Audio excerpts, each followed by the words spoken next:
Yes, we bali kubanga okyagoberera Red Zone TV nga bwe nakugambye omukulu amanyiddwa nga Fred Enanga we twogerera amaze okubanga asiibula mu butongole era ngenda kuwawana akatambi owulire Fred Enanga ng'abaako ebigambo byayogedde ng'ategeeza yeebaza bakama be emirimu gyazze ng'akola nabo yeebaziza bannayuganda okubeera nga mumulaze omukwano. Fred Enanga ayokoze akatambi wano kenjagala okubanga nkuwa asiibudde mu butongole okubeera ng'ava mu office eyobwa spokesperson wa police eya Uganda nga bwategedde nti bamukyusizza ne bamuzza ate mu office eya director wa Interpol International Police. Kati Fred Enanga ye deputy director oba assistant director owa Interpol mu ggwanga erya Uganda. Interpol kiba kitegeeza International Police oba yandibadde nga police ey'ensi yonna.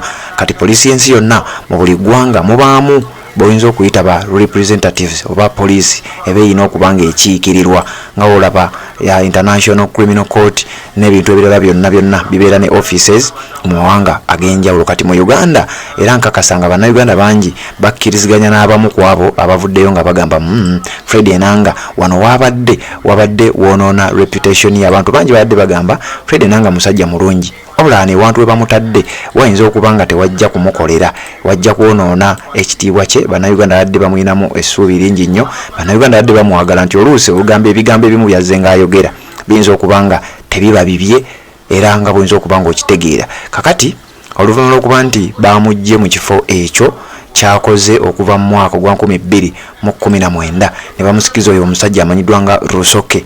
Kakati Fred Enanga abasiibudde mu butongole era neyeebaza abantu ab'enjawulo bakoze nabo, neyeebaza ne bannayuganda mwenna generally, neyeebaza ne famire ye abeebazizza n'abagamba bali kubeera so cooperative okumala ebbanga lyamaze ng'akolagana nammwe wano ku Red Zone TV. Njagadde akatambi kano nkakuwe obeere nga naawe owulira ku bigambo bya Fred Enanga ng'asiibula okuva mu office ey'obwa spokesperson olwo ng'agenda mu office endala gy'agenza okubanga ate asaavinga. Wuliriza ebigambo bino nsikye tubeere nga tweyongerayo. Red Zone TV kwoli webale kubanga okyagoberera ate naba kubanga osubscribe nga kikole ate tubeere nga tutambula ffenna. You all for the time that I've been with you. So that's why I'm here. And to the team of crime reporters for the state, stakeholders who have been supportive to me during my tenure as the press and public relations officer of the police. So today, I come before you to bid farewell from the position of the Uganda Police spokesperson that I've held for the last 5 years. Of course, I'm filled with gratitude, with a profound sense of gratitude, pride, and humanity. I'm leaving the position as I came, grateful, excited, and with a strong sense of national duty. As you are all aware, I'm heading to the Directorate of Interpol and International Relations as the Deputy Director. The position of police spokesperson was one of the greatest honors of my life. Above all, I would like to first start by thanking the Almighty God for His protection and guidance during my tenure, and also to further express my debt of gratitude to the Inspector General of Police and the police leadership for the invaluable support, advice, great teamwork, confidence, and trust that they placed in me.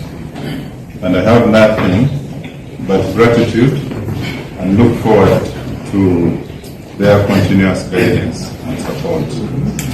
To all the territorial commanders across all jurisdictions, DPCs, RPCs, all OCs at all levels, and the General Police Fraternity, I want to thank them for their unwavering support to protecting our communities and upholding the values of integrity, professionalism, and compassion, which was inspiring during my tenure of duty.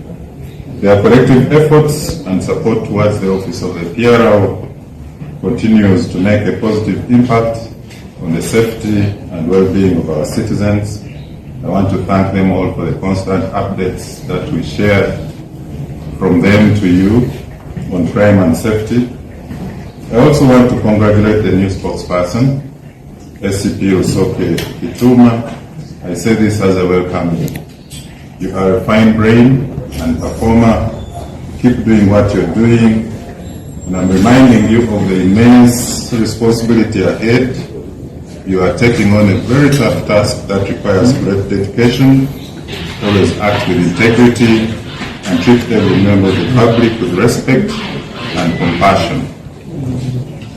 To the officers and staff of the Press and Public Relations, I extend my heartfelt gratitude for your support, trust, and loyalty during my time as the police spokesperson. Your resilience and dedication to the mission of Press and Public Relations made it an honor to lead and serve alongside you. I'm confident that under your new leader, the department will continue to thrive and excel in its mission to protect and serve. Now to the fourth estate. Journalists, editors, sub-editors, thank you for your commitment, hard work, the assurances that you gave me in this impressive journey that we have worked together.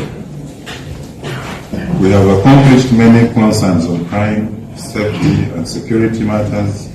We have learned from each other, beginning way back with the year 2007. Those who worked with me when I was a CID liaison officer, then again in 2014 to 2016 as the police spokesperson, and again from 2019 to June 2024. I thank you all for the voice and heart that you put in your engagements. As always, keep it sincere, professional, and beyond reproach. While working tirelessly to give accounts to the public, I am indebted to you all. To the general public, we thank you for your insights. The criticisms that have been coming and feedback have always been refreshing. Remember, public safety is everyone's priority, and I urge you all members of the public to remain committed to working with police in addressing all crime and safety concerns within your communities. And to my family, that is my wife. Yes, byebibadde ebigambo bya Fred Enanga bwabadde asiibula okuva ate mu office gyabaddemu eya spokesperson ow'ekitongole kya Uganda Police ne Public Relations Officer. Eyo office mwabadde gyabadde akwasaganya nga bwe twakugambye ku makya bwe twakuwadde amawulire nti yamaze okuba nga akyusibwa kakati mu butongole amaze okuba nga asiibula era ebigambo byayogedde obiwulidde tabitegedde bulungi abadde yeebaza abantu bakoze nabo abadde yeebaza dda mu beyeebaziza yeebalizaamu ne bannayuganda Enanga agamba bannayuganda bamulaze okumwagala wakati mu kusomoozebwa kwa Uganda Police ebintu ebibeerawo ebigambo ebyogerebwa naye ebigambo ebibadde bisinga okuvaayo nga biraga nti ate abantu balina obwagazi obw'enjawulo balina ku Fred Enanga. Kakati awo nange ne ngamba owaayi bino kambikuleetera obeere ng'obiwuliriza yonna gy'agenze ategeeza nti agenda kutetenkanya kugezaako okukola ng'era bw'abadde akola wano. Simanyi oba wano gw'olaba oti abadde akola bulungi oba abadde akola bubi, naye office eyo yagikwata mwaka gwali gwa 2019 ng'asikira Emiliano Kayima era yali yamusikira before kubanga bamuloda mu office eyo 2014 Kayihura ate ne bamukyusa ne bazzaawo Emiliano Kayima ate mu 2019 ne baddamu ne bamulonda Martin Okoth Ochola n'amukomyawo n'abeera nga ye mwogezi wa Uganda Police. Olunaku lwaleero amaze okuba nga asiibula mu butongole agenze kubeera nga akwasaganya office eya Deputy Director wa Interpol. Red Zone TV kwoli webali kubanga okyagoberera.